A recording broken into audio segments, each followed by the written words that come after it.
Quelqu'un dans les commentaires m'a dit, Jenny, parle-nous un peu du jargon immobilier. Il y a certains mots que tu utilises qu'on ne comprend pas. Donc, je me suis dit, je vais commencer cette nouvelle série où on parle de certains termes. Aujourd'hui, on regarde termes et amortissement.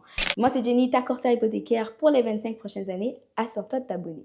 Donc, on va regarder amortissement. L'amortissement, c'est la durée globale de ton prêt hypothécaire. Habituellement, lorsque tu prends un nouveau prêt, c'est entre 25 et 30 ans, selon ce que toi, tu as envie d'avoir en fait. Et le terme, c'est la durée du contrat avec la banque que tu as. Par exemple, tu peux prendre un terme de 3 ans, 4 ans, 5 ans et choisir si c'est fixe ou variable.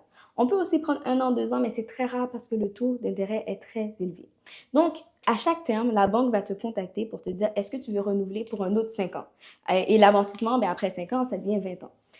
Donc, toi, tu as le choix. Tu dis oui, tu pèses un mouton, tu dis j'accepte. Ou, comme certaines personnes font, ils me contactent. Puis, on regarde ensemble, est-ce que c'est mieux de rester avec cette banque-là ou d'aller ailleurs? Est-ce que c'est mieux parce que le taux est à changer, hein? Fait est-ce que ça a augmenté puis maintenant on veut rallonger l'amortissement? Il y a plusieurs choses qu'on peut faire. Mais moi, ce que je fais avec mes clients, c'est qu'on renégocie le terme tout en changeant l'amortissement, la durée du prêt, dans le fond. Donc, j'espère que c'est un peu plus clair la différence entre terme et amortissement, amortissement, durée du prêt, terme, durée du contrat. Et si tu as des questions et tu veux qu'on regarde parce que tu es à la fin de ton terme, on va regarder pour voir qu'est-ce qui est mieux pour toi.